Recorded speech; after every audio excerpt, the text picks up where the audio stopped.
آج کا یہ خاص وظیفہ جو جمعرات، جمعہ اور ہفتہ کے دن کرنا ہے، یہ خاص وظیفہ آپ کی تقدیر بدل دے گا۔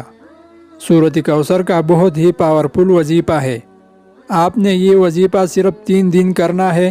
صرف 3 دنوں کے اندر آپ کو جو بھی بڑے سے بڑے حاجت ہوگی، جس مقصد کے لیے پڑھو گی، آپ کو وہ مقصد انشاءاللہ 3 دنوں کے اندر پورا ہو جائے گا۔ آپ نے یہ وظیفہ جمعرات، جمعہ اور ہفتہ کے دن کرنا ہے۔ انشاءاللہ یہ وظیفہ کرنے سے آپ کی ہر جائز حاجات، بڑے سے بڑی پریشانی ختم ہو جائیں گی۔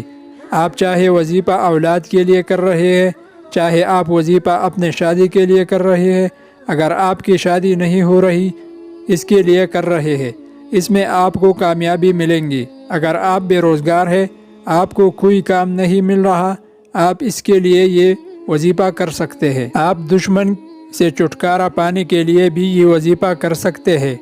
کسی کے دل میں اپنے محبت پیدا کرنا چاہتے ہیں تو آپ پھر بھی یہ وظیفہ کر سکتے ہیں۔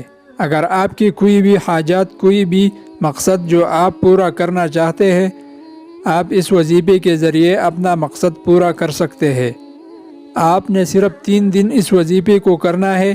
انشاءاللہ 3 دن کے اندر آپ کا ہر مقصد پورا ہو جائے گا۔ اس وظیفے کو کرنے سے پہلے درود پاک لازم پڑھیں۔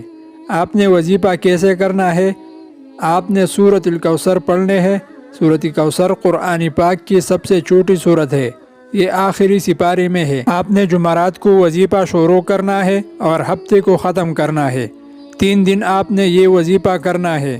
جمعرات کے دن نماز فجر کے بعد اول و آخر درود شریف پڑھنا ہے اور اس کے بعد 147 مرتبہ سورۃ کوثر پڑھنا ہے۔ صبح نماز فجر پڑھ کر اس وظیفے کو کریں، پھر اس کے بعد نماز عصر پڑھ کر اس وظیفے کو کریں۔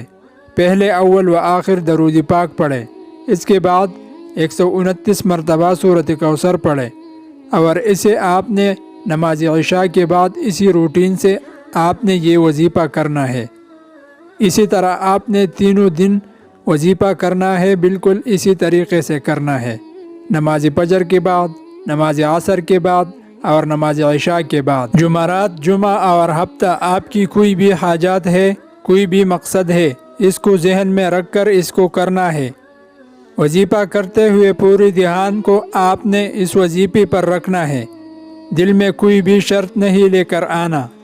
آپ نے وظیفہ کرنا ہے۔ انشاءاللہ اس وظیفے کو کرنے سے آپ کی اللہ سے مانگی ہوئی ہر دعا قبول ہوں گی انشاءاللہ۔